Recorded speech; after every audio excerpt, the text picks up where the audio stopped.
Evening, we are looking forward to a spirited and thoughtful debate. So let's get started. I want to begin tonight with the issue that voters repeatedly say is their #1 issue, and that is the economy and the cost of living in this country.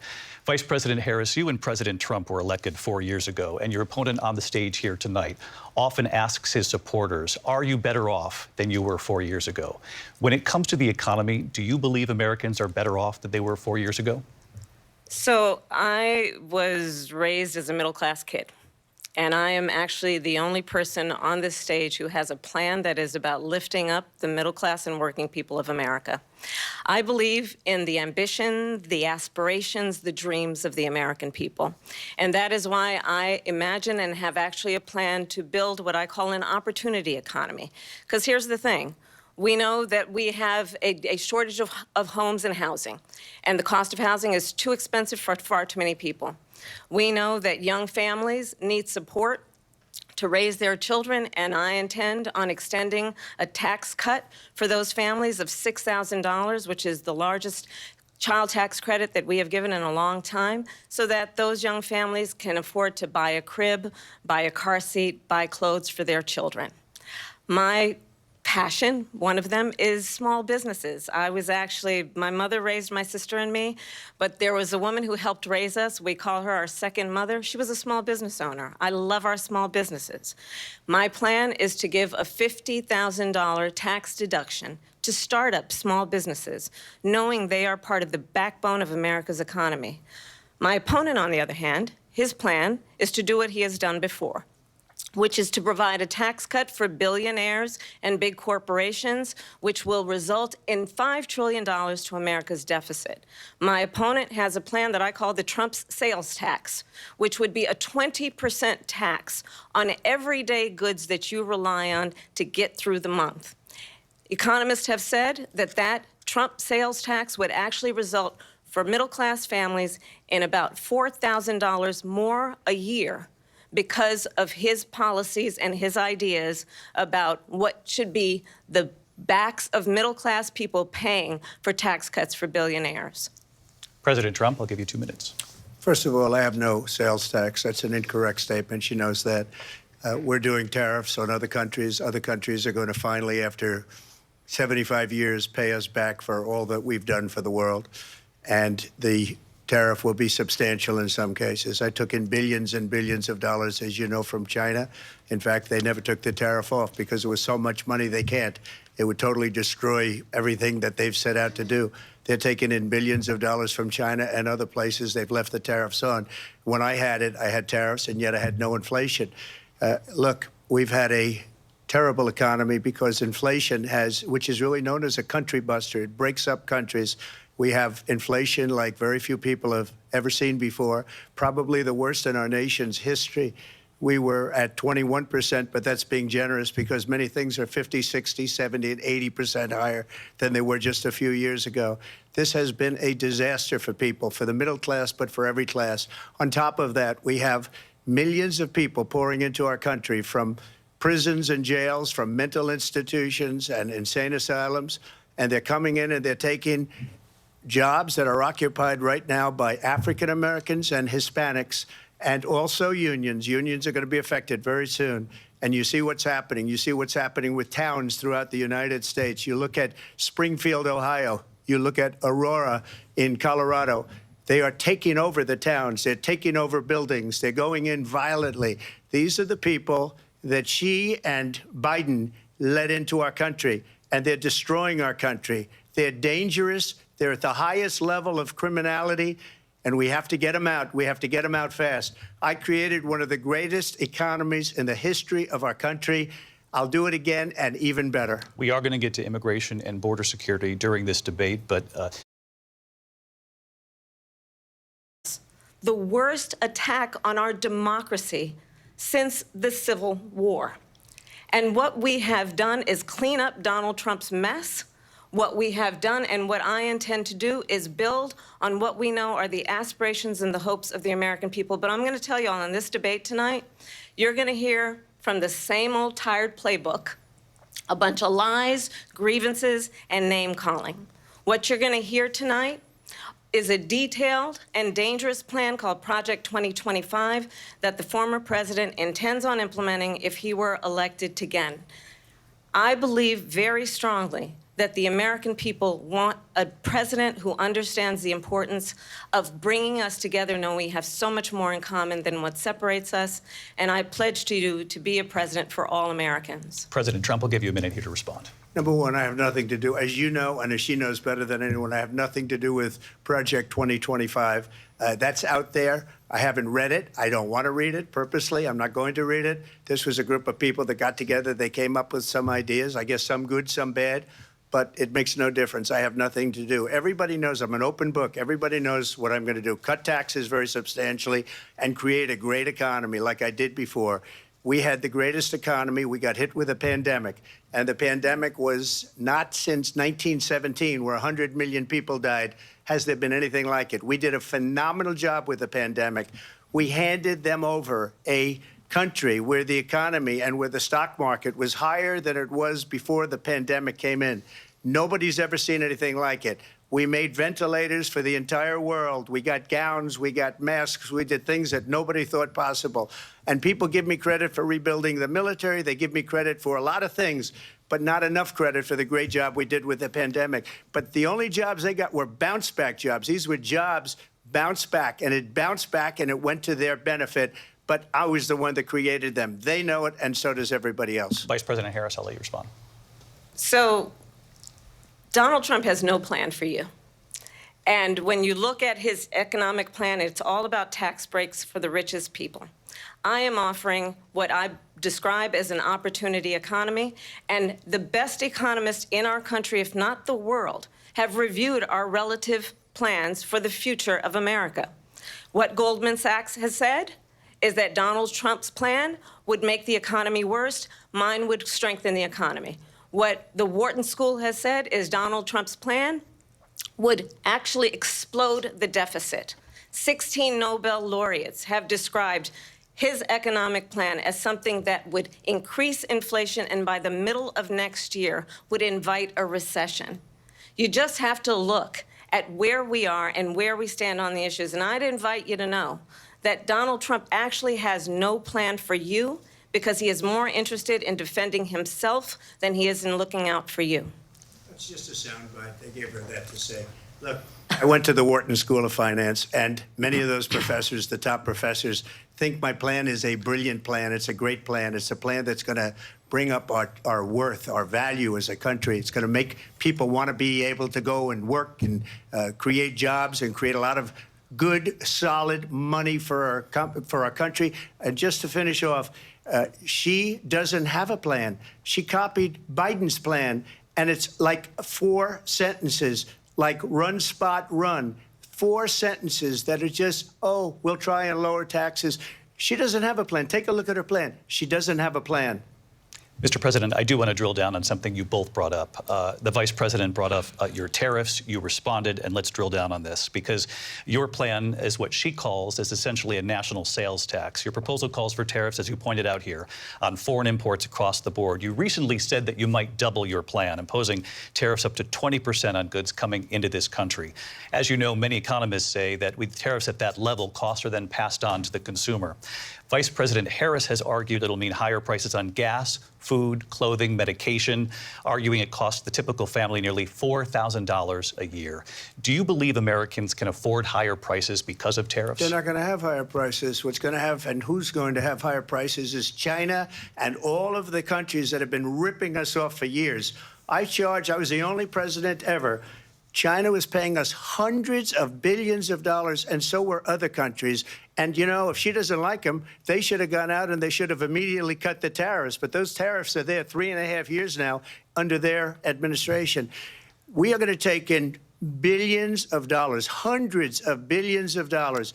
I had no inflation, virtually no inflation. They had the highest inflation perhaps in the history of our country, because I've never seen a worse period of time. People can't go out and buy cereal or bacon or eggs or anything else. The people of our country are absolutely dying with what they've done. They've destroyed the economy. And all you have to do is look at a poll. The polls say 80 and 85 and even 90% that the Trump economy was great, that their economy was terrible. Vice President Harris, I do want to ask for your response, and you heard what the president said there, because the Biden administration did keep a number of the Trump tariffs in place. So how do you respond? Well, let's be clear that the Trump administration resulted in a trade deficit, one of the highest we've ever seen in the history of America.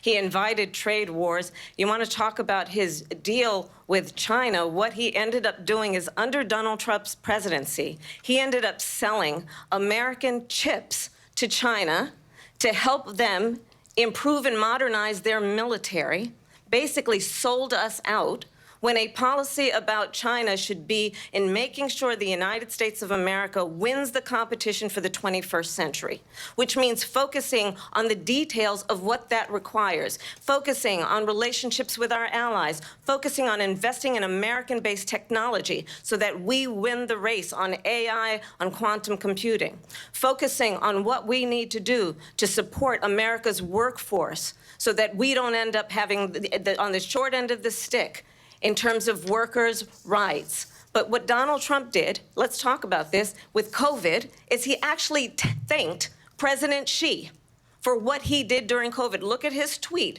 Thank you, President Xi, exclamation point, when we know that Xi was responsible for lacking and not giving us transparency about the origins of COVID. President Trump, I'll let you respond. First of all, they bought their chips from Taiwan. We hardly make chips anymore because of philosophies like they have and policies like they have. I don't say her because she has no policy. Everything that she believed 3 years ago and 4 years ago is out the window. She's going to my philosophy now. In fact, I was going to send her a MAGA hat. She's gone to my philosophy. But if she ever got elected, she'd change it. And it will be the end of our country. She's a Marxist. Everybody knows she's a Marxist. Her father's a Marxist professor in economics, and he taught her well. But when you look at what she's done to our country, and when you look at these millions and millions of people that are pouring into our country monthly, where it's, I believe, 21 million people, not the 15 that people say, and I think it's a lot higher than the 21, that's bigger than New York State pouring in. And just look at what they're doing to our country. They're criminals. Many of these people coming in are criminals. And that's bad for our economy, too. You know, you mentioned before, we'll talk about immigration later. Well, bad immigration is the worst thing that can happen to our economy. They have, and she has, destroyed our country with policy that's insane. Almost policy that you'd say they have to hate our country. President Trump, thank you. Lindsay? I want to turn to the issue of abortion. President Trump, you've often touted that you were able to kill Roe v. Wade.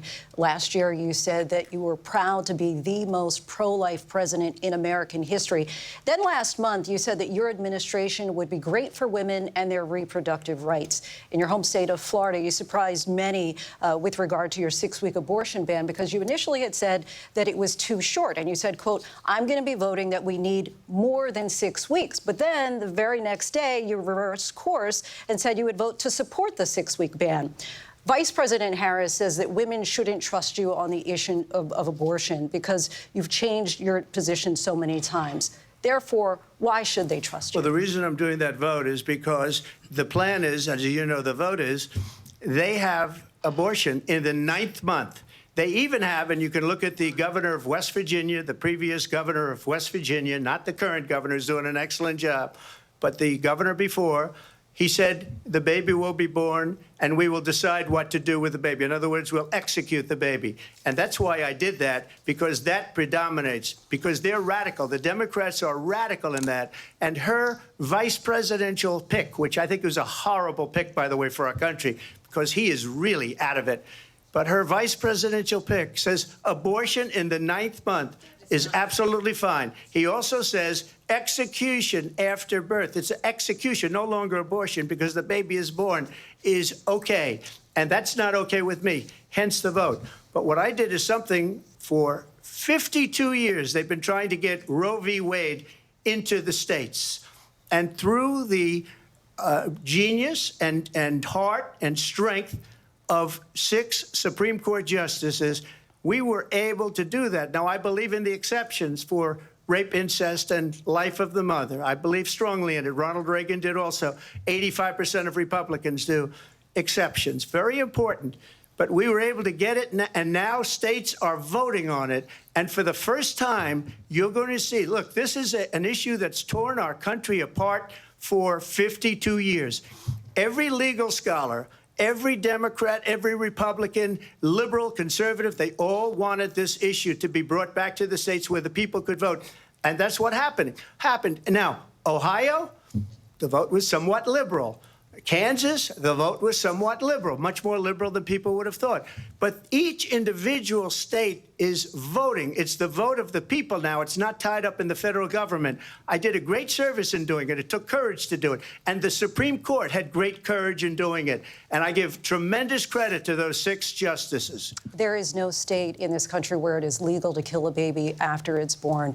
Madam Vice President, I want to get your response to President Trump. Well, as I said, you're going to hear a bunch of lies, and that's not actually a surprising fact. Let's understand how we got here. Donald Trump hand-selected 3 members of the United States Supreme Court with the intention that they would undo the protections of Roe v. Wade. And they did exactly as he intended. And now in over 20 states, there are Trump abortion bans, which make it criminal for a doctor or nurse to provide health care. In one state, it provides prison for life. Trump abortion bans that make no exception even for rape and incest, which understand what that means. A survivor of a crime, a violation to their body, does not have the right to make a decision about what happens to their body next. That is immoral.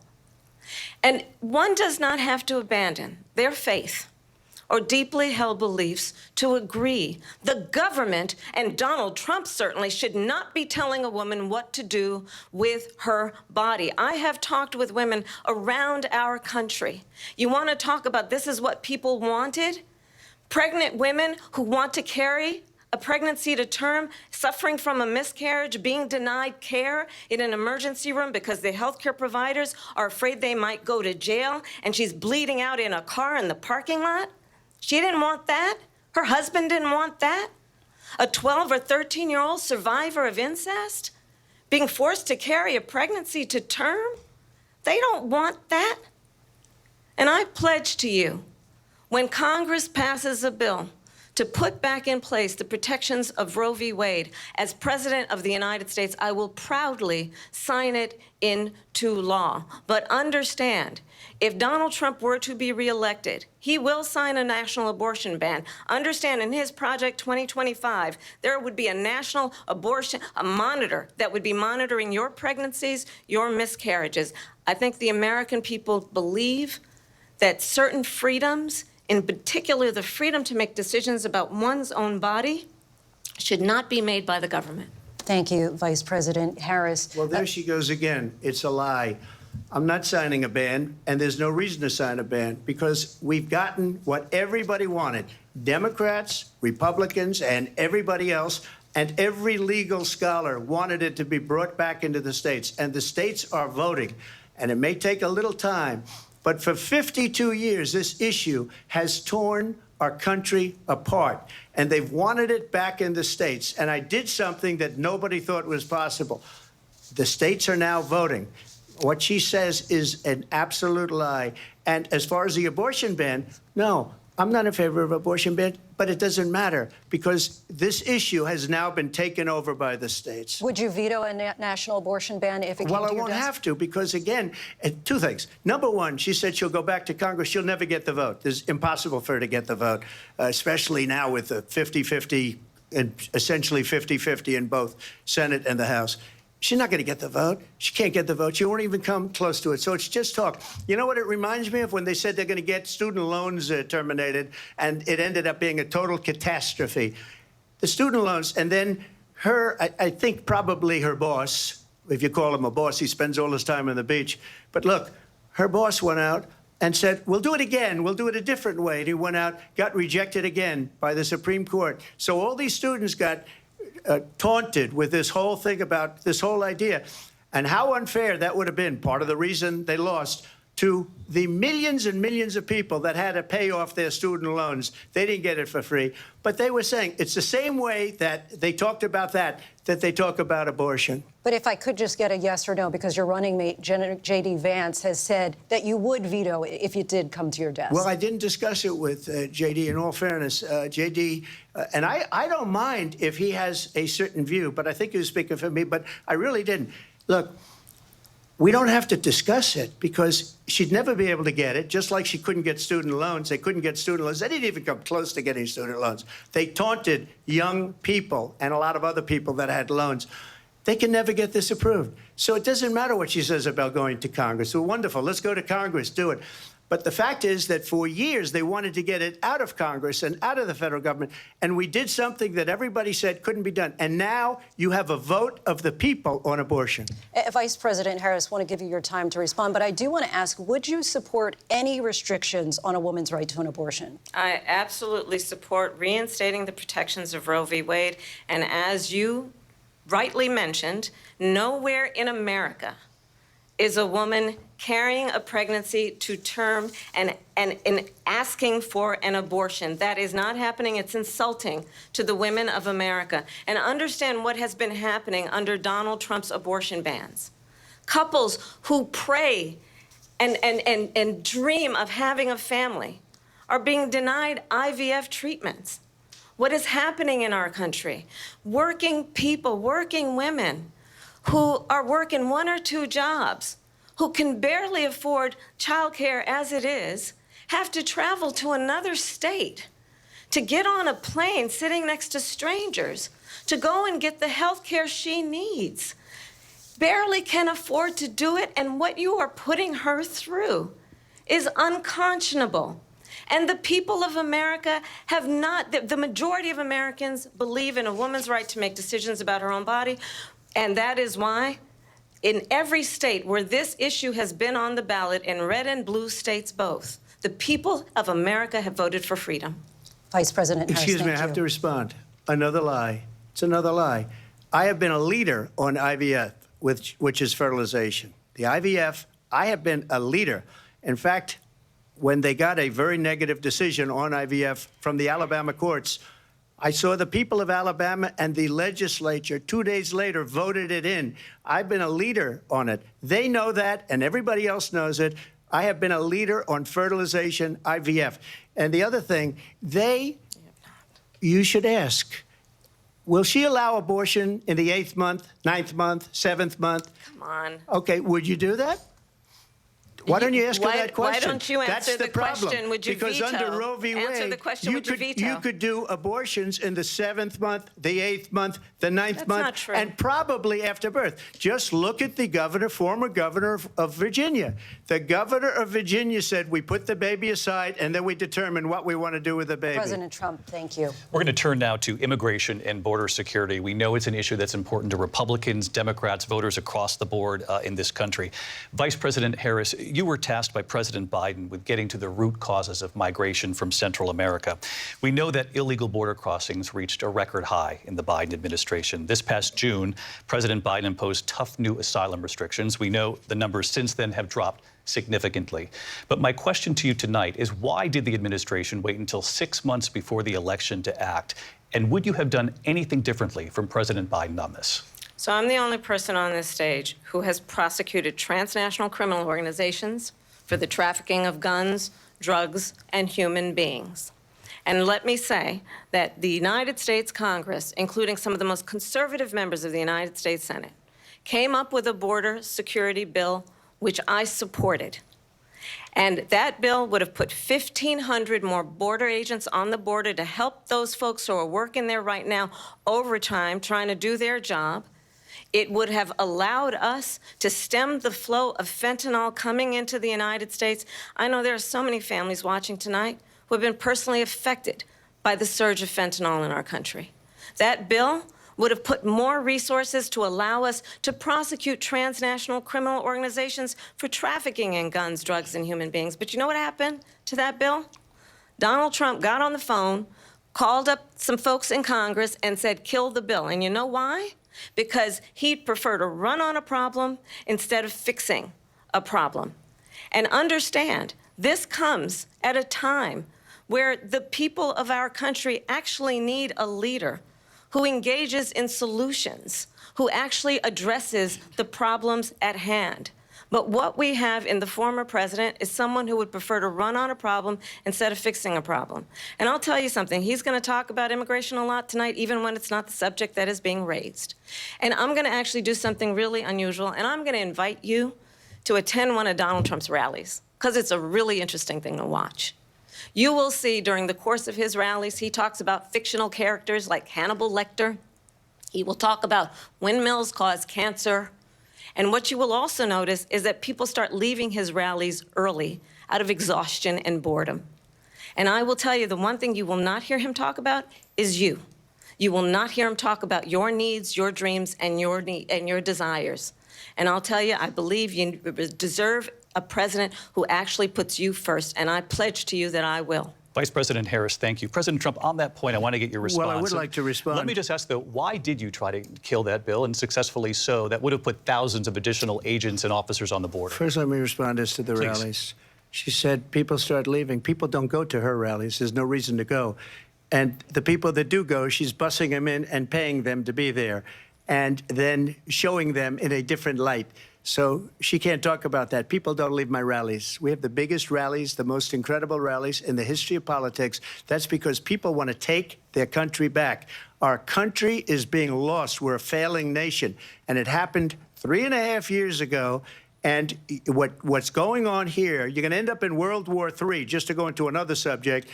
What they have done to our country by allowing these millions and millions of people to come into our country, and look at what's happening to the towns all over the United States. And a lot of towns don't want to talk. It's not going to be Aurora or Springfield. A lot of towns don't want to talk about it because they're so embarrassed by it.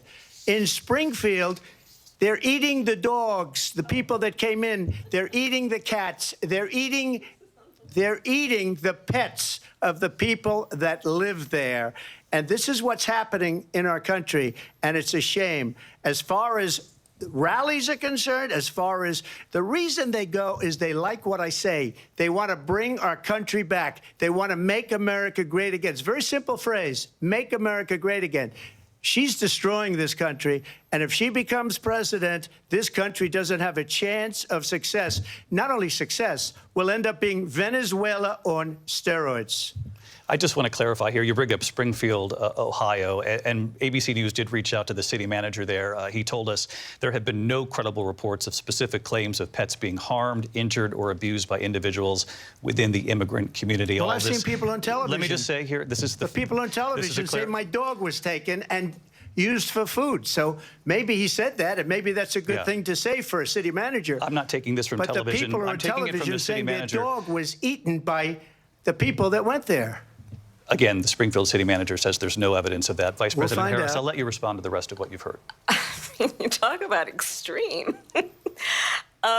This is, I think, one of the reasons why in this election, I actually have the endorsement of 200 Republicans who have formerly worked with President Bush, Mitt Romney, and John McCain, including the endorsement of former Vice President Dick Cheney and Congress member Liz Cheney.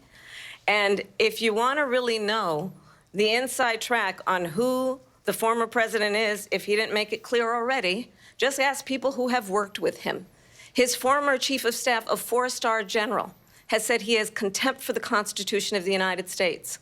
His former national security advisor has said he is dangerous and unfit. His former Secretary of Defense has said the nation, the republic, would never survive another Trump term. And when we listen to this kind of rhetoric, when the issues that affect the American people are not being addressed, I think the choice is clear in this election. President Trump, I'll give you a quick minute to respond here. Thank you, because when I hear that, see, I'm a different kind of a person. I fired most of those people. Not so graciously. They did bad things or a bad job. I fired them. They never fired one person. They didn't fire anybody having to do with Afghanistan and the Taliban and the 13 people whose were just killed, viciously and violently killed. And I got to know the parents and the family. They didn't fire. They should have fired all those generals, all those top people, because that was one of the most incompetently handled situations anybody has ever seen. So when somebody does a bad job, I fire him. And you take a guy like Esper. He was no good. I fired him. So he writes a book. Another one writes a book. Because with me, they can write books. With nobody else can they. But they have done such a poor job, and they never fire anybody. Look at the economy. Look at the inflation. They didn't fire any of their economists. They have the same people. That's a good way not to have books written about you. But just to finish, I got more votes than any Republican in history by far. In fact, I got more votes than any president, sitting president, in history by far. Let me continue on immigration. It was what you wanted to talk about earlier, so let's get back to your deportation proposal that the vice president has reacted to as well. President Trump, you call this the largest domestic deportation operation in the history of our country. You say you would use the National Guard. You say if things get out of control, you'd have no problem using the U.S. military. Police, yes. You also said you would use local police. How would you deport 11 million undocumented immigrants? I know you believe that number is much higher.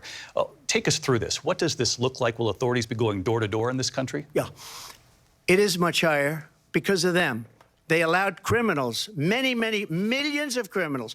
They allowed terrorists. They allowed common street criminals. They allowed people to come in, drug dealers, to come into our country. And they're now in the United States and told by their countries like Venezuela, don't ever come back or we're going to kill you. Do you know that crime in Venezuela and crime in countries all over the world is way down?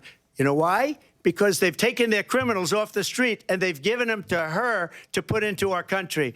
And this will be one of the greatest mistakes in history for them to allow. And I think they probably did it because they think they're going to get votes, but it's not worth it because they're destroying the fabric of our country by what they've done. There's never been anything done like this at all. They've destroyed the fabric of our country. Millions of people let in. And all over the world, crime is down all over the world except here. Crime here is up and through the roof. Despite their fraudulent statements that they made, crime in this country is through the roof. And we have a new form of crime. It's called migrant crime. And it's happening at levels that nobody thought possible. President Trump, as you know, the FBI says overall violent crime is actually coming down in this country. But Vice President Harris, the FBI they were defrauding statements.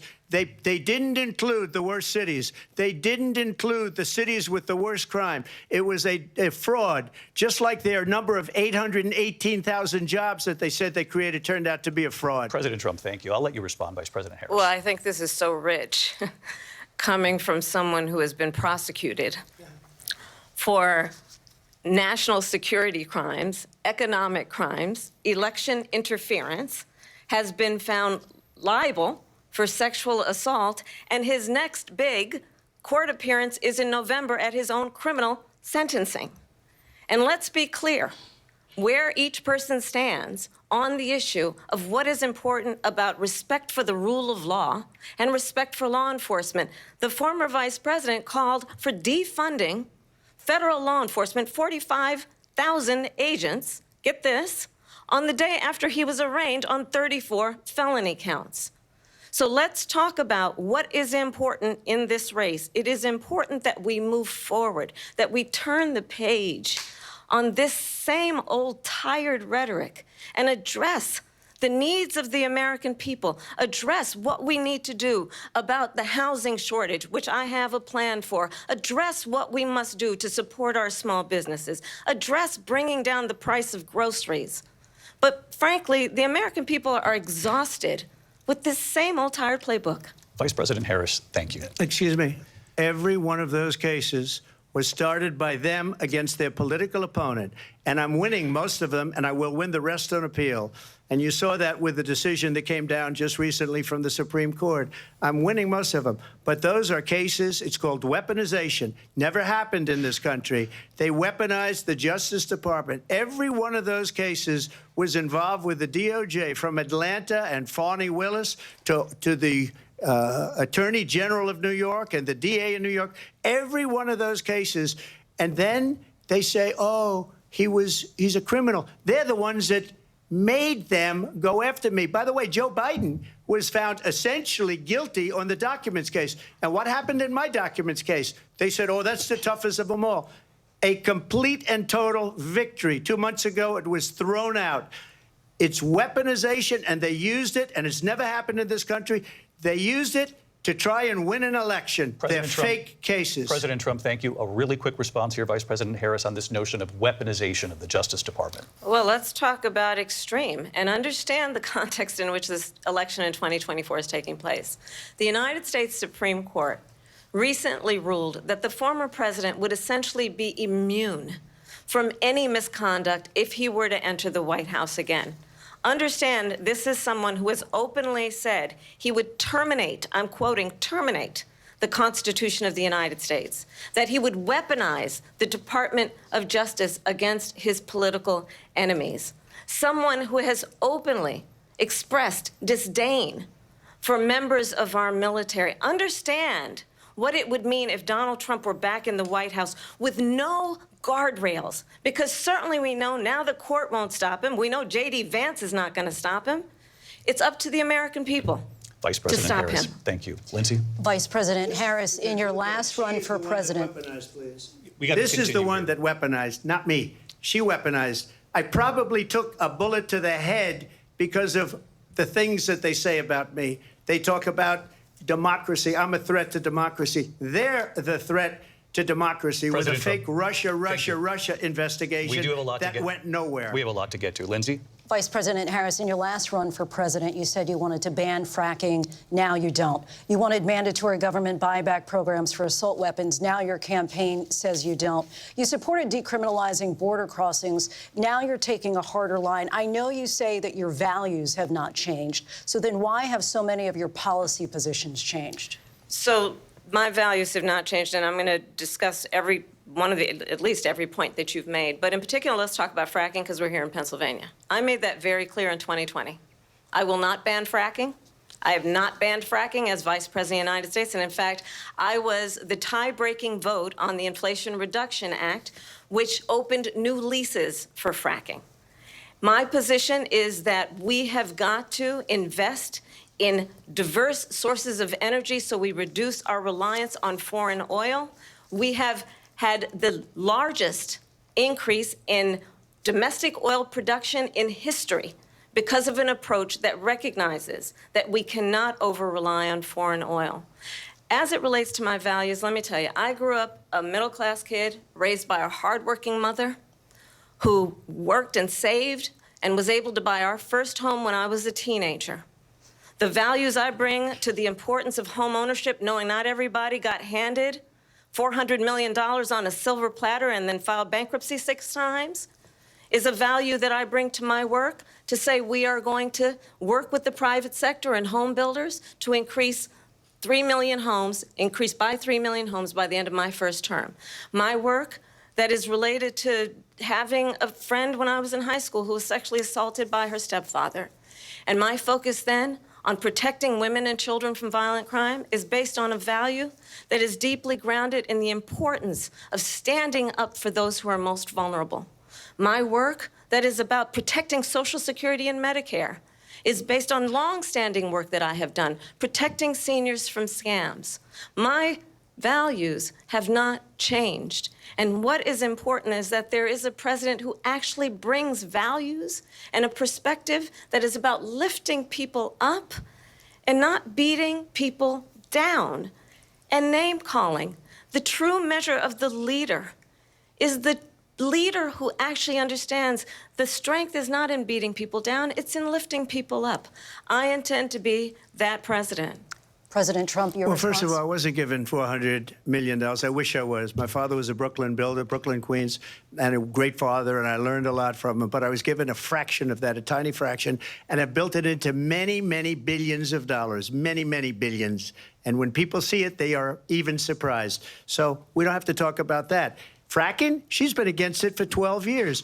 Defund the police, she's been against that forever. She gave all that stuff up very wrongly, very horribly, and everybody's laughing at it, okay? They're all laughing at it. She gave up at least 12 and probably 14 or 15 different policies. Like, She was big on defund the police. In Minnesota, she went out. Wait a minute. I'm talking now. If you don't mind, please. Does that sound familiar? She went out in Minnesota and wanted to let criminals that killed people, that burned down Minneapolis, she went out and raised money to get them out of jail. She did things that nobody would ever think of. Now she wants to do transgender operations on illegal aliens that are in prison. This is a radical left liberal that would do this. She wants to confiscate your guns, and she will never allow fracking in Pennsylvania. If she won the election, fracking in Pennsylvania will end on day one. Just to finish, one thing so important in my opinion. So I got the oil business going like nobody has ever done before. When they took over, they got rid of it, started getting rid of it, and the prices were going up the roof. They immediately let these guys go to where they were. I would have been 5 times, 4 times, 5 times higher, because you're talking about 3.5 years ago. They got it up to where I was because they had no choice, because the prices of energy were quadrupling and doubling. You saw what happened to gasoline. So they said, let's go back to Trump. But if she won the election, the day after that election, they'll go back to destroying our country, and oil will be dead, fossil fuel will be dead. We'll go back to windmills, and we'll go back to solar, where they need a whole desert to get some energy to come out of it. You ever see a solar plant? By the way, I'm a big fan of solar, but they take 400, 500 acres of desert President soil. Trump, we have a These lot are of not good issues things that we for the have to get environment, to. as We're she out of time. understands. Thank you. Lindsay, thank you. We have an election in just 56 days. And I want to talk about the peaceful transfer of power, which, of course, we all know is a cornerstone of our democracy, and the role of a president in a moment of crisis. Mr. President, on January 6th, you told your supporters to march to the Capitol. You said you would be right there with them. The country and the world saw what played out at the Capitol that day, the officers coming under attack. Aides in the West Wing say you watched it unfold on television off the Oval Office. You did send out tweets, but it was more than 2 hours before you sent out that video message telling your supporters to go home. Is there anything you regret about what you did on that day? You just said a thing that isn't covered. Peacefully and patriotically, I said during my speech, not later on. Peacefully and patriotically. And nobody on the other side was killed. Ashley Babbitt was shot by an out-of-control police officer that should have never, ever shot her. It's a disgrace. But we didn't do this group of people that have been treated so badly.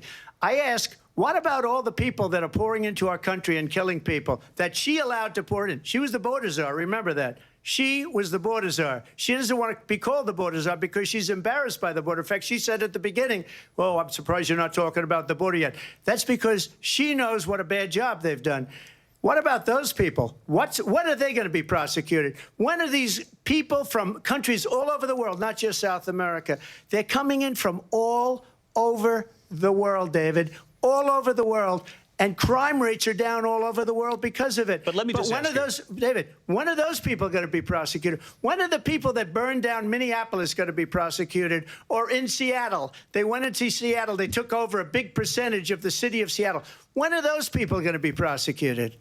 But let me just ask you. You might ask her that question. You were the president. You were watching it unfold on television. It's a very simple question as we move forward toward another election. Is there anything you regret about what you did on that day? Yes or no? I had nothing to do with that other than they asked me to make a speech. I showed up for a speech. I said, I think it's going to be big.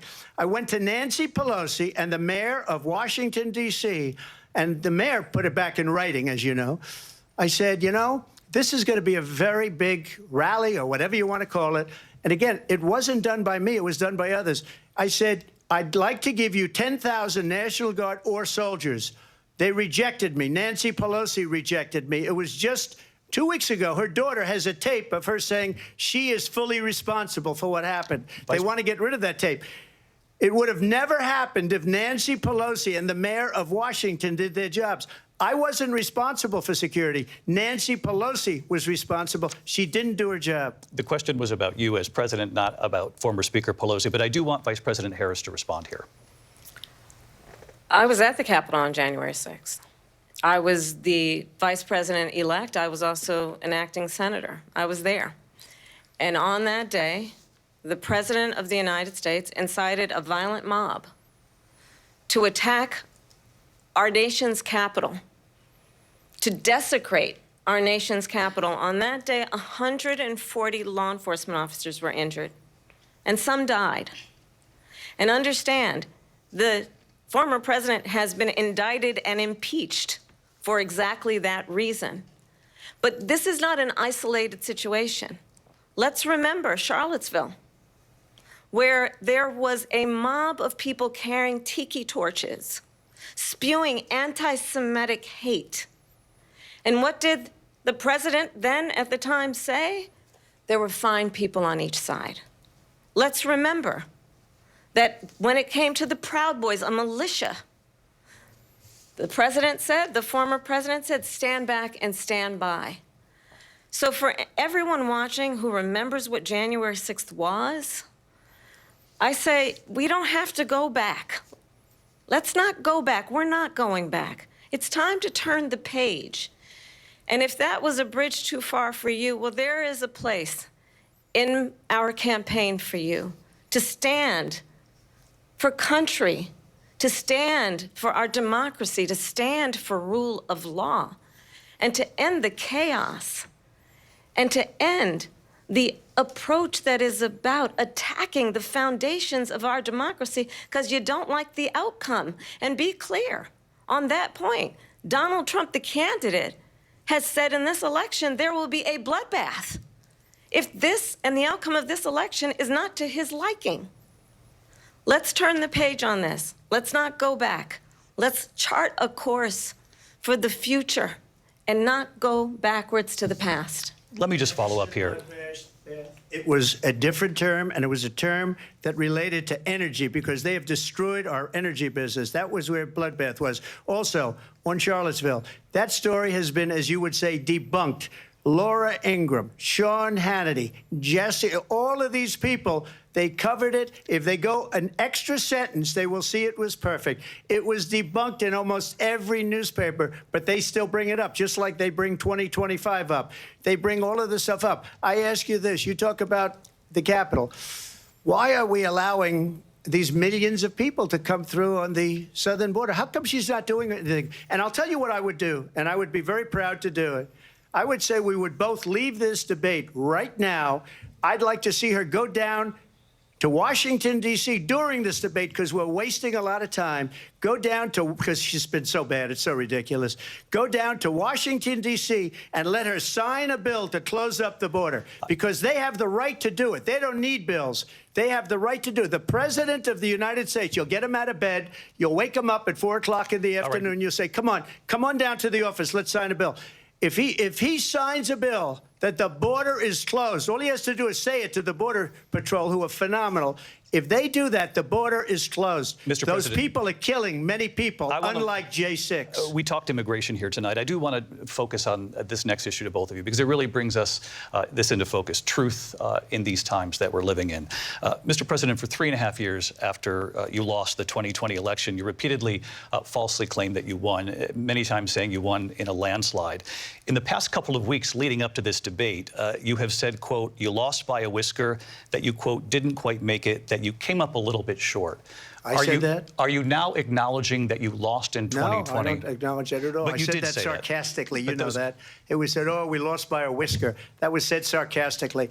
Look, there's so much proof. All you have to do is look at it. And they should have sent it back to the legislatures for approval.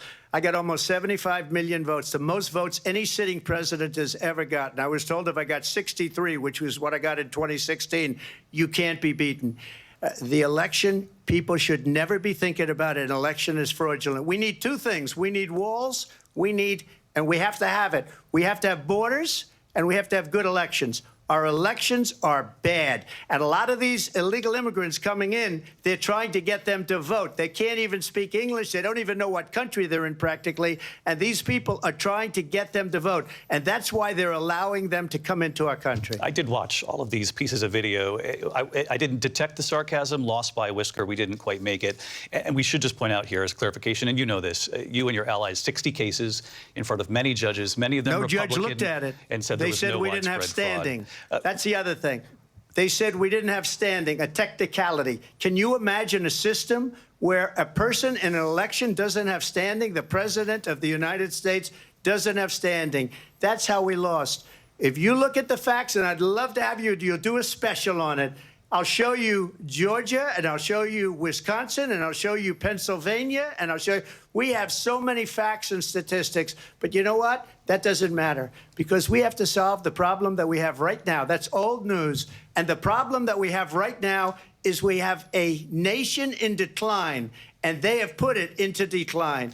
We have a nation that is dying, David. Mr. President, thank you. Vice President Harris, you heard the president there tonight. He said he didn't say that he lost by a whisker. So he still believes he did not lose the election that was won by President Biden and yourself. But I do want to ask you about something that's come up in the last couple of days. This was a post from President Trump about this upcoming election just weeks away. He said, when I win, those people who cheated, and then he lists donors, voters, election officials, he says will be prosecuted to the fullest extent of the law, which will include long-term prison sentences. One of your campaign's top lawyers responded saying, we won't let Donald Trump intimidate us. We won't let him suppress the vote. Is that what you believe he's trying to do here? Donald Trump was fired by 81 million people. So let's be clear about that. And clearly he is having a very difficult time processing that. But we cannot afford to have a president of the United States who attempts, as he did in the past, to upend the will of the voters in a free and fair election. And I'm going to tell you that I have traveled the world as Vice President of the United States, and world leaders are laughing at Donald Trump. I have talked with military leaders, some of whom worked with you, and they say you're a disgrace. And when you then talk in this way in a presidential debate and deny what over and over again are court cases you have lost because you did, in fact, lose that election, it leads one to believe that perhaps we do not have in the candidate to my right the temperament or the ability to not be confused about fact. That's deeply troubling, and the American people deserve better. I'll give you 1 minute to respond, Mr. President. Let me just say about world leaders. Viktor Orban, one of the most respected men, they call him a strong man. He's a tough person, smart. Prime Minister of Hungary. They said, why is the whole world blowing up? 3 years ago, it wasn't. Why is it blowing up? He said, because you need Trump back as president. They were afraid of him. China was afraid, and I don't like to use the word afraid, but I'm just quoting him. China was afraid of him. North Korea was afraid of him. Look at what's going on with North Korea, by the way. He said Russia was afraid of him. I ended the Nord Stream 2 pipeline, and Biden put it back on day one, but he ended the XL pipeline. The XL pipeline in our country, he ended that. But he let the Russians build a pipeline going all over Europe and heading into Germany, the biggest pipeline in the world. Look, Viktor Orban said it. He said the most respected, most feared person is Donald Trump. We had no problems when Trump was president, but when this weak, pathetic man that you saw at a debate just a few months ago, that if he weren't in that debate, he'd be running instead of her. She got no votes. He got 14 million votes. What you did, you talk about a threat to democracy. He got 14 million votes, and they threw him out of office. And you know what? I'll give you a little secret. He hates her. He can't stand her. But he got 14 million votes. They threw him out. She got 0 votes. And when she ran, she was the first one to leave because she failed. And now she's running. I don't understand it, but I'm okay with it because your time is up. I think we're going to do very well. We've got a lot more to get to. Turning now to the Israel-Hamas war and the hostages who are still being held, Americans among them. Vice President Harris, in December, you said, quote, Israel has a right to defend itself, but you added, quote, it matters how, saying international humanitarian law must be respected. Israel must do more to protect innocent civilians. You said that 9 months ago. Now an estimated 40,000 Palestinians are dead. Nearly 100 hostages remain. Just last week, Prime Minister Benjamin Netanyahu said there's not a deal in the making. President Biden has not been able to break through the stalemate. How would you do it? Well, let's understand how we got here. On October 7, Hamas, a terrorist organization, slaughtered 1,200 Israelis. many of them young people who were simply attending a concert. Women were horribly raped. And so absolutely, I said then, I say now, Israel has a right to defend itself. We would. And how it does so matters, because it is also true far too many innocent Palestinians have been killed, children, mothers. What we know is that this war must end. It must end immediately, and the way it will end is we need a ceasefire deal and we need the hostages out. And so we will continue to work around the clock on that. Work around the clock, also understanding that we must chart a course for a two-state solution. And in that solution, there must be security for the Israeli people and Israel, and in equal measure for the Palestinians. But the one thing I will assure you always, I will always give Israel the ability to defend itself, in particular as it relates to Iran and any threat that Iran and its proxies pose to Israel. But we must have a two-state solution where we can rebuild Gaza, where the Palestinians have security, self-determination, and the dignity they so rightly deserve. President Trump, how would you negotiate with Netanyahu and also Hamas in order to get the hostages out and prevent the killing of more innocent civilians in Gaza? If I were president, it would have never started. If I were president, Russia would have never, ever, I know Putin very well, he would have never, and there was no threat of it either, by the way, for 4 years, have gone into Ukraine and killed millions of people when you add it up, far worse than people understand what's going on over there. But when she mentions about Israel, all of a sudden, she hates Israel. She wouldn't even meet with Netanyahu when he went to Congress to make a very important speech. She refused to be there because she was at a sorority party of hers. She wanted to go to the sorority party. She hates Israel. If she's president, I believe that Israel will not exist within 2 years from now. And I've been pretty good at predictions, and I hope I'm wrong about that one. She hates Israel. At the same time, in her own way, she hates the Arab population because the whole place is going to get blown up. Arabs, Jewish people, Israel. Israel will be gone. It would have never happened. Iran was broke under Donald Trump. Now Iran has $300 billion because they took off all the sanctions that I had. Iran had no money for Hamas or Hezbollah or any of the 28 different spheres of terror, and they are spheres of terror, horrible terror. They had no money. It was a big story, and you know it. You covered it very well, actually. They had no money for terror. They were broke. Now they're a rich nation, and now what they're doing is they're spreading that money around.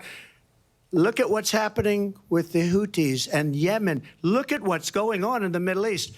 This would have never happened. I will get that settled and fast, and I'll get the war with Ukraine and Russia ended. If I'm president-elect, I'll get it done before even becoming president. Vice President Harris, he says you hate Israel. That's absolutely not true. I have my entire career and life supported Israel and the Israeli people. He knows that. He's trying to, again, divide and distract from the reality, which is it is very well known that Donald Trump is weak and wrong on national security and foreign policy. It is well known that he admires dictators, wants to be a dictator on day one, according to himself. It is well known that he said of Putin that he can do whatever the hell he wants and go into Ukraine. It is well known that he said when Russia went into Ukraine, it was brilliant. It is well known he exchanged love letters with Kim Jong-un. And it is absolutely well known that these dictators and autocrats are rooting for you to be president again because they're so clear. They can manipulate you with flattery and favors. And that is why so many military leaders who you have worked with have told me you are a disgrace. That is why we understand that we have to have a president who is not consistently weak and wrong on Vice national President security, Harris. including the importance of upholding and respecting in highest regard our military. Vice President Harris, thank you. They're the ones, and she's the one that caused it. that's weak on national security by allowing every nation last month for the year, 168 different countries sending people into our country. Their crime rates are way down. Putin endorsed her last week, said, I hope she wins. And I think he meant it, because what he's gotten away with is absolutely incredible. It wouldn't have happened with me. The leaders of other countries think that they're weak and incompetent, and they are. They're grossly incompetent. And I just ask one question. Why does Biden go in and kill the Keystone Pipeline and approve the single biggest deal that Russia's ever made, Nord Stream 2, the biggest pipeline anywhere in the world going to Germany and all over Europe? Because they're weak and they're ineffective. And Biden, by the way, President gets paid Trump, a lot of money. Thank you. We have a lot of issues to get to. We'll be right back with much more of this historic ABC News presidential debate from the National Constitution Center right here in Philadelphia. Back in a moment.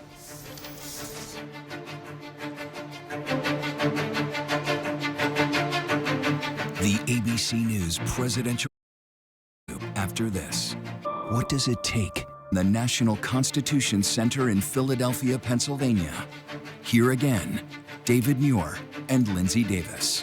Welcome back to this historic ABC News presidential debate tonight. We're going to continue here, and I want to turn to the war in Ukraine. We're now 2.5 years into this conflict. Mr. President, it has been the position of the Biden administration that we must defend Ukraine from Russia, from Vladimir Putin, to defend their sovereignty, their democracy, that it's in America's best interest to do so, arguing that if Putin wins, he may be emboldened to move even further into other countries.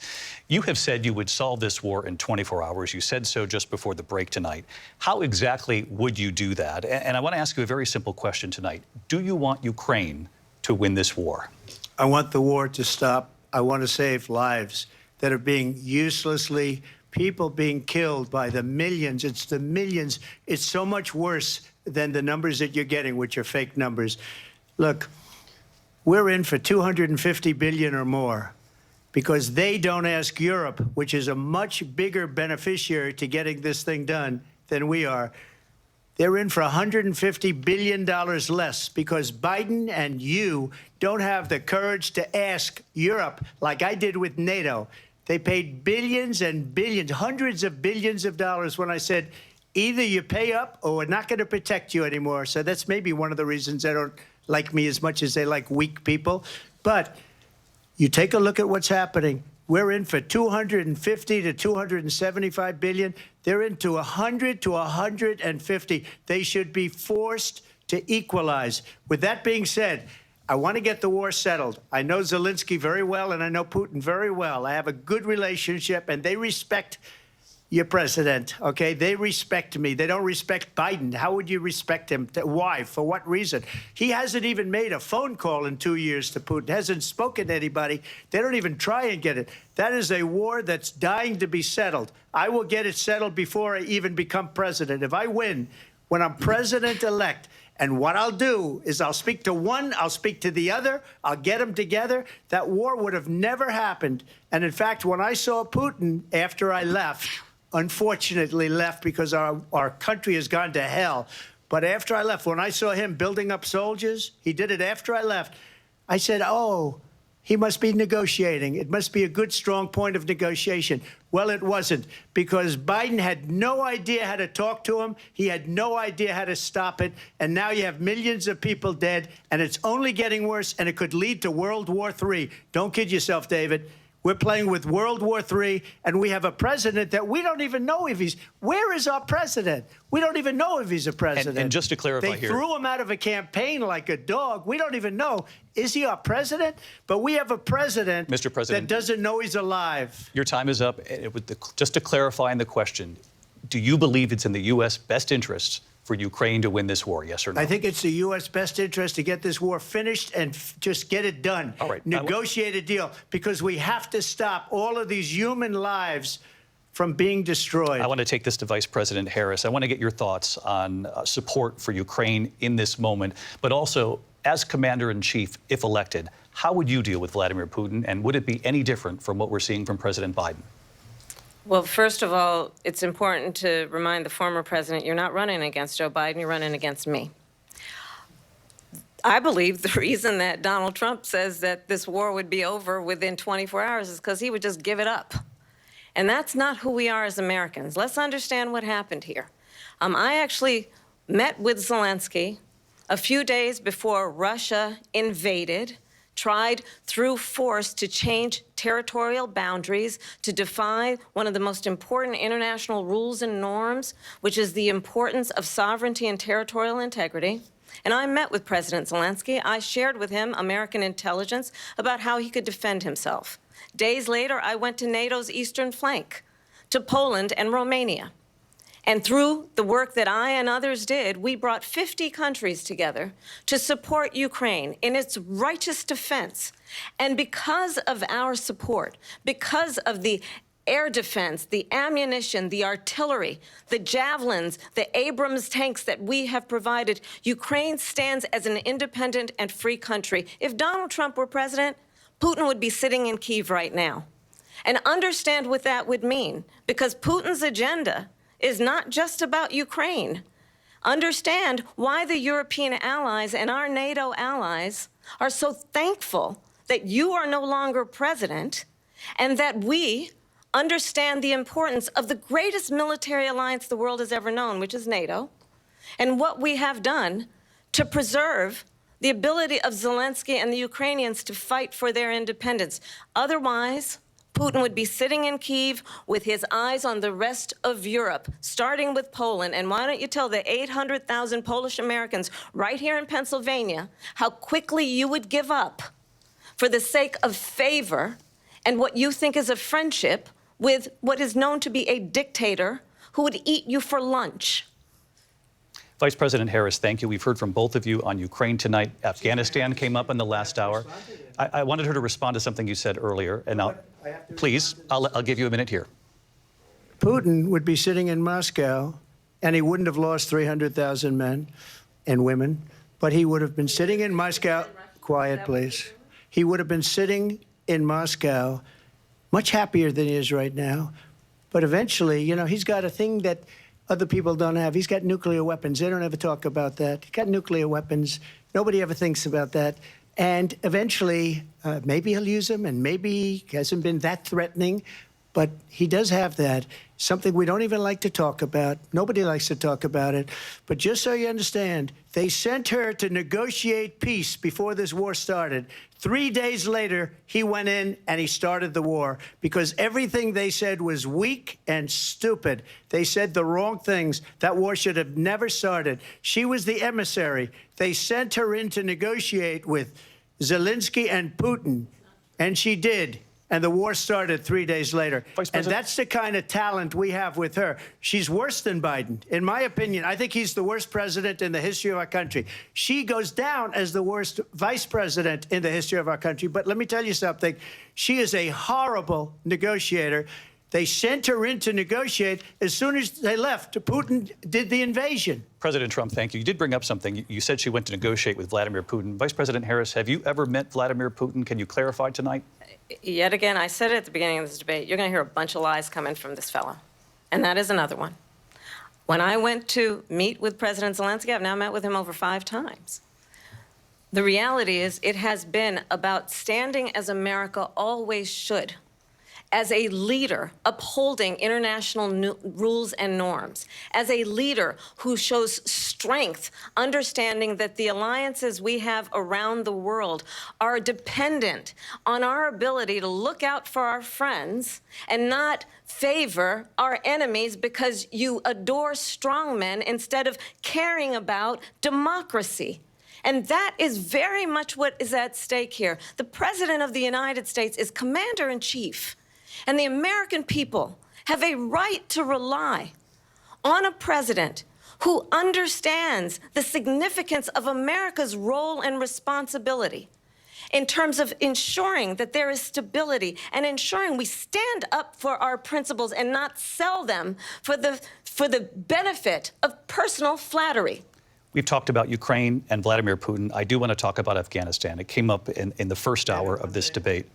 I want to move on to Afghanistan. Stoltenberg said Trump did the most amazing thing I've ever seen. He got these countries, the 28 countries at the time, to pay up. He said, I've never seen. He's the head of NATO. He said, I've never seen. For years, we were paying almost all of NATO. We were being ripped off by European nations, both on trade and on NATO.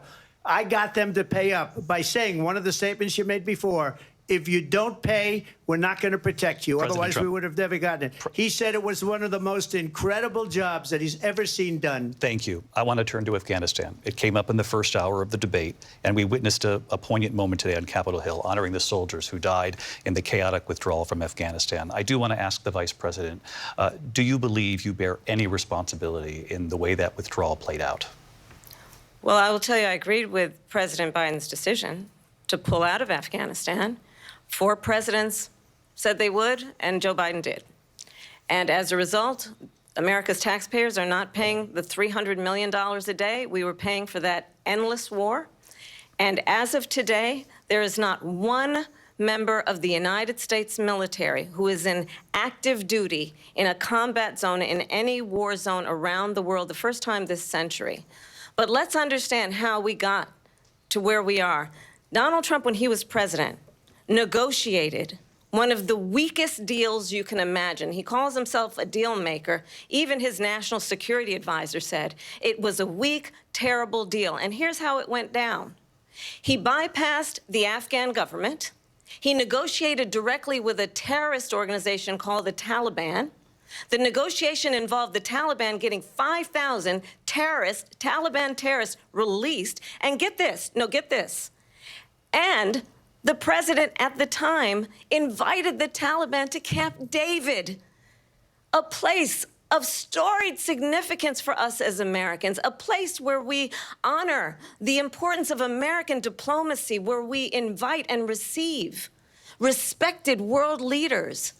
And this former president, as president, invited them to Camp David because he does not, again, appreciate the role and responsibility of the President of the United States to be commander-in-chief with a level of respect. And this gets back to the point of how he has consistently disparaged and demeaned members of our military, fallen soldiers, and the work that we must do to uphold the strength and the respect of the United States of America around the world. Vice President Harris, thank you. President Trump, your response to her saying that you began the negotiations with the Taliban. So if you take a look at that period of time, the Taliban was killing our soldiers, a lot of them, with snipers. And I got involved with the Taliban because the Taliban was doing the killing. That's the fighting force within Afghanistan. They don't bother doing that because, you know, they deal with the wrong people all the time. But I got involved. And Abdul is the head of the Taliban. He is still the head of the Taliban. And I told Abdul, don't do it anymore. You do it anymore, you're going to have problems. And he said, why do you send me a picture of my house? I said, you're going to have to figure that out, Abdul. And for 18 months, we had nobody killed. We did have an agreement negotiated by Mike Pompeo. It was a very good agreement. The reason it was good, it was we were getting out. We would have been out faster than them, but we wouldn't have lost the soldiers. We wouldn't have left many Americans behind, and we wouldn't have left $85 billion worth of brand new, beautiful military equipment behind. And just to finish, they blew it. The agreement said you have to do this, and they didn't do it. They didn't do it. The agreement was terminated by us because they didn't do what they were supposed to do. I want to move on. And these people did the worst withdrawal and, in my opinion, the most embarrassing moment in the history of our country. And by the way, that's why Russia attacked Ukraine, because they saw how incompetent she and her boss are. President Trump, thank you. I want to move on now to race and politics in this country. Mr. President, you recently said of Vice President Harris, quote, I didn't know she was black until a number of years ago when she happened to turn black, and now she wants to be known as black. I want to ask a bigger picture question here tonight. Why do you believe it's appropriate to weigh in on the racial identity of your opponent? I don't, and I don't care. I don't care what she is. I don't care. You make a big deal out of something. I couldn't care less. Whatever she wants to be is okay with me. But those were your words, so I'm asking... I don't know. I mean, all I can say is I read where she was not black, that she put out, and I'll say that. And then I read that she was black, and that's okay. Either one was okay with me. That's up to her. That's up to her. Vice President Harris, your thoughts on this? I think it's, I mean, honestly, I think it's tragedy that we have someone who wants to be president who has consistently, over the course of his career, attempted to use race to divide the American people. You know, I do believe that the vast majority of us know that we have so much more in common than what separates us, and we don't want this kind of approach that is just constantly trying to divide us, and especially by race. And let's remember how Donald Trump started. He was land, he owned buildings, and he was investigated because he refused to rent property to black families. Let's remember, this is the same individual who took out a full-page ad in the New York Times calling for the execution of 5 young black and Latino boys who were innocent, the Central Park 5. Took out a full-page ad calling for their execution. This is the same individual who spread birther lies about the first black president of the United States. And I think the American people want better than that, want better than this, want someone who understands, as I do, I travel our country. We see in each other a friend. We see in each other a neighbor. We don't want a leader who is constantly trying to have Americans point their fingers at each other. I meet with people all the time who tell me, can we please just have discourse about how we're going to invest in the aspirations and the ambitions and the dreams of the American people? Knowing that regardless of people's color or the language their grandmother speaks, we all have the same dreams and aspirations and want a president who invests in those, not in hate and division. Vice President Harris, thank you. Lindsay? President Trump, this is now your 3rd time. This is the most divisive presidency in the history of our country. There's never been anything like it. They're destroying our country, and they come up with things like what she just said. Going back many, many years, when a lot of people, including Mayor Bloomberg, agreed with me on the Central Park 5, they admitted, they said, they pled guilty. And I said, well, if they pled guilty, they badly hurt a person, killed a person ultimately. And if they pled guilty, then they pled, we're not guilty. But this is a person that has to stretch back years, 40, 50 years ago, because there's nothing now. I built one of the greatest economies in the history of the world, and I'm going to build it again. It's going to be bigger, better, and stronger. But they're destroying our economy. They have no idea what a good economy is. Their oil policies, every single policy. And remember this, she is Biden. You know, she's trying to get away from Biden. I don't know the gentleman, she says. She is Biden. The worst inflation we've ever had, a horrible economy because inflation has made it so bad, and she can't get away with that. Thank you. Your time is up, Lindsay. I want to respond to that, though. I want to just respond briefly. Clearly, I am not Joe Biden, and I am certainly not Donald Trump. And what I do offer is a new generation of leadership for our country, one who believes in what is possible, one who brings a sense of optimism about what we can do instead of always disparaging the American people.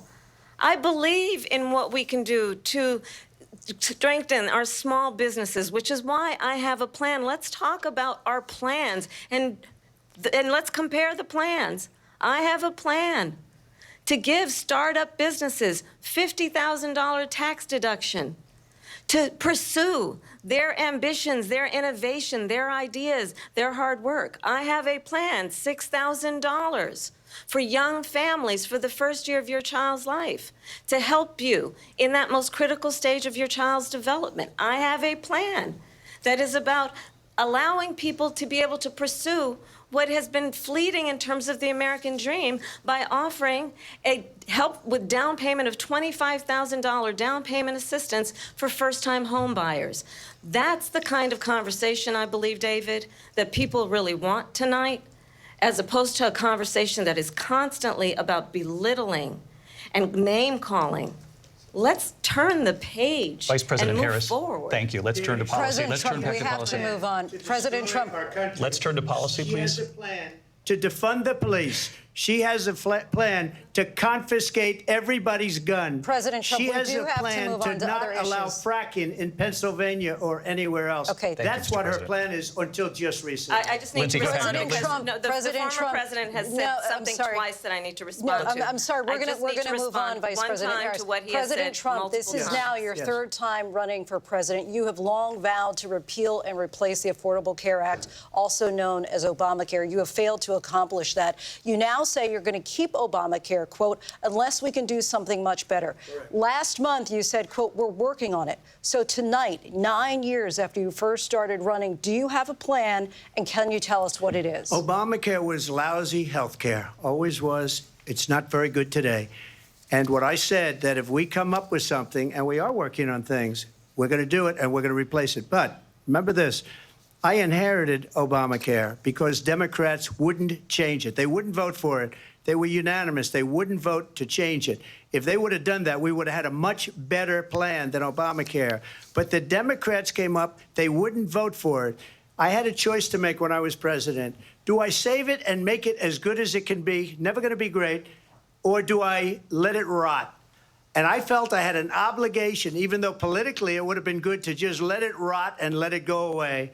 I decided, and I told my people, the top people, and they're very good people. I have a lot of good people in that administration. We read about the bad ones. We had some real bad ones, too, and so do they. They have really bad ones. The difference is they don't get rid of them. But let me just explain. I had a choice to make. Do I save it and make it as good as it can be, or do I let it rot? And I saved it. I did the right thing. But it's still never going to be great, and it's too expensive for people. And what we will do is we're looking at different plans. If we can come up with a plan that's going to cost our people, our population, less money and be better health care than Obamacare, then I would absolutely do it. But until then, I'd run it as good as it can be run. So just a yes or no, you still do not have a plan? I have concepts of a plan. I'm not president right now. But if we come up with something, I would only change it if we come up with something that's better and less expensive. And there are concepts and options we have to do that. And you'll be hearing about it in the not-too-distant future. Vice President Harris, in 2017, you supported Bernie Sanders' proposal to do away with private insurance and create a government-run healthcare system. 2 years later, you proposed a plan that included a private insurance option. What is your plan today? Well, first of all, I absolutely support, and over the last 4 years as vice president, private healthcare options. But what we need to do is maintain and grow the Affordable Care Act. But I'll get to that, Lindsay. I just need to respond to a previous point that the former president has made. I've made very clear my position on fracking. And then this business about taking everyone's guns away. Tim Walz and I are both gun owners. We're not taking anybody's guns away. So stop with the continuous lying about this stuff. As it relates to the Affordable Care Act, understand, just look at the history to know where people stand. When Donald Trump was president, 60 times he tried to get rid of the Affordable Care Act. 60 times. I was a senator at the time when I will never forget the early morning hours when it was up for a vote in the United States Senate. And the late, great John McCain, who you have disparaged as being, you don't like him, you said, at the time because he got caught. He was an American hero. The late, great John McCain, I will never forget that night, walked onto the Senate floor and said, no, you don't. No, you don't. No, you don't get rid of the Affordable Care Act. You have no plan. And what the Affordable Care Act has done is eliminate the ability of insurance companies to deny people with pre-existing conditions. I don't have to tell the people watching tonight, you remember what that was like? Remember when an insurance company could deny if a child had asthma, if someone was a breast cancer survivor, if a grandparent had diabetes? And thankfully, as I've been vice president, and we, over the last 4 years, have strengthened the Affordable Care Act, we have allowed, for the first time, Medicare to negotiate drug prices on behalf of you, the American people. Donald Trump said he was going to allow Medicare to negotiate drug prices. He never did. We did. And now we have capped the cost of insulin at $35 a month. Since I've been vice president, we have capped the cost of prescription medication for seniors at $2,000 a year. And when I am president, we will do that for all people, understanding that the value I bring to this is that access to health care should be a right, and not just a privilege of those who can afford it. And the plan has to be to strengthen the Affordable Care Act, not get rid of it. Vice Past is President prologue Harris, thank in terms you. of where Donald Trump stands on that. I want to move to an issue that's important for a lot She made of... a mistake. Number one, John McCain fought Obamacare for 10 years. But it wasn't only him. It were all of the Democrats that kept it going. And you know what? We can do much better than Obamacare, much less money. But she won't improve private insurance for people, private medical insurance. That's another thing she doesn't want to get. President People Trump- are paying privately for insurance that have worked hard and made money, and they want to have private. She wants everybody to be on government insurance where you wait 6 months for an operation that you need immediately. President Trump, thank you. We have another issue that we'd like to get to that's important for a number of Americans, in particular younger voters, and that's climate change. President Trump, with regard to the environment, you say that we have to have clean air and clean water. Vice President Harris, you call climate change an existential threat. The question to you both tonight is, what would you do to fight climate change? And Vice President Harris, we'll start with you. 1 minute for you each. Well, the former president had said that climate change is a hoax. And what we know is that it is very real. You ask anyone who lives in a state who has experienced these extreme weather occurrences, who now is either being denied home insurance or it's being jacked up. You ask anybody who has been the victim of what that means in terms of losing their home, having nowhere to go. We know that we can actually deal with this issue. The young people of America care deeply about this issue. And I am proud that as vice president over the last 4 years, we have invested $1 trillion in a clean energy economy, while we have also increased domestic gas production to historic levels. We have created over 800,000 new manufacturing jobs while I have been vice president. We have invested in clean energy to the point that we are opening up factories around the world. Donald Trump said he was going to create manufacturing jobs. He lost manufacturing jobs. And I'm also proud to have the endorsement of the United Auto Workers and Sean Fain, who also know that part of building a clean energy economy includes investing in American-made products, American automobiles. It includes growing what we can do around American manufacturing and opening up auto plants, not closing them like happened under Donald Trump. Vice President Harris, thank you. That didn't happen under Donald Trump. Let me just tell you, they lost 10,000 manufacturing jobs this last month. It's going, they're all leaving. They're building big auto plants in Mexico, in many cases owned by China. They're building these massive plants, and they think they're going to sell their cars into the United States because of these people. What they have given to China is unbelievable. But we're not going to let that. We'll put tariffs on those cars so they can't come into our country, because they will kill the United Auto Workers and any auto worker, whether it's in Detroit or South Carolina or any other place. What they've done to business and manufacturing in this country is horrible. We have nothing because they refuse. You know, Biden doesn't go after people because supposedly China paid him millions of dollars. He's afraid to do it. Between him and his son, they get all this money from Ukraine. They get all this money from all of these different countries. And then you wonder, why is he so loyal to this one, that one, Ukraine, China? Why is he? Why did he get $3.5 million from the mayor of Moscow's wife? Why did she pay him $3.5 million? This is a crooked administration, and they're selling our country down the tubes. President Trump, thank you. Thank you. We'll be right back with closing statements from both of our candidates. An historic night, this ABC News presidential debate from Philadelphia. Back in a moment. National Constitution Center in Philadelphia, Pennsylvania. Here again, David Muir and Lindsay Davis. Welcome back tonight. The time has come for closing statements, and Vice President Harris, we begin with you. So I think you've heard tonight two very different visions for our country. One that is focused on the future, and the other that is focused on the past, and an attempt to take us backward. But we're not going back.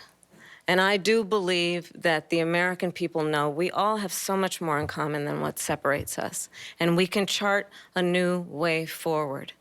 And a vision of that includes having a plan, understanding the aspirations, the dreams, the hopes, the ambition of the American people, which is why I intend to create an opportunity economy, investing in small businesses, in new families, in what we can do around protecting seniors, what we can do that is about giving hardworking folks a break and bringing down the cost of living.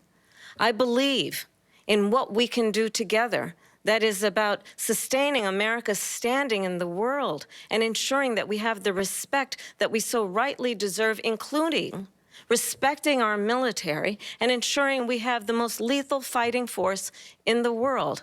I will be a president that will protect our fundamental rights and freedoms, including the right of a woman to make decisions about her own body and not have her government tell her what to do. I'll tell you, I started my career as a prosecutor. I was a DA, I was an attorney general, a United States senator, and now vice president. I've only had one client, the people. And I'll tell you, as a prosecutor, I never asked a victim or a witness, are you a Republican or a Democrat? The only thing I ever asked them, are you okay? And that's the kind of president we need right now. Someone who cares about you and is not putting themselves first. I intend to be a president for all Americans and focus on what we can do over the next 10 and 20 years to build back up our country by investing right now in you, the American people. Vice President Harris, thank you. President Trump? So she just started by saying she's going to do this, she's going to do that, she's going to do all these wonderful things. Why hasn't she done it? She's been there for 3.5 years. They've had 3.5 years to fix the border. They've had 3.5 years to create jobs and all the things we talked about. Why hasn't she done it? She should leave right now, go down to that beautiful White House, go to the Capitol, get everyone together and do the things you want to do, but you haven't done it, and you won't do it because you believe in things that the American people don't believe in. You believe in things like we're not going to frack. We're not going to take fossil fuel. We're not going to do things that are going to make this country strong, whether you like it or not. Germany tried that, and within 1 year, they were back to building normal energy plants. We're not ready for it. We can't sacrifice our country for the sake of bad vision. But I just ask one simple question. Why didn't she do it? We're a failing nation. We're a nation that's in serious decline. We're being laughed at all over the world. All over the world, they're laughed. I know the leaders very well. They're coming to see me. They call me. We're laughed at all over the world. They don't understand what happened to us as a nation. We're not a leader. We don't have any idea what's going on. We have wars going on in the Middle East. We have wars going on with Russia and Ukraine. We're going to end up in a third world war, and it'll be a war like no other because of nuclear weapons, the power of weaponry. I rebuilt our entire military. She gave a lot of it away to the Taliban. She gave it to Afghanistan. What these people have done to our country, and maybe toughest of all, is allowing millions of people to come into our country. Many of them are criminals, and they're destroying our country. The worst president, the worst vice president in the history of our country. President Trump, thank you. And that is our ABC News presidential debate from here in Philadelphia at the National Constitution Center. I'm Lindsay Davis. And I'm David Muir. Thank you for watching here in the U.S. and all over the world, and from all of us here at ABC News. Good night.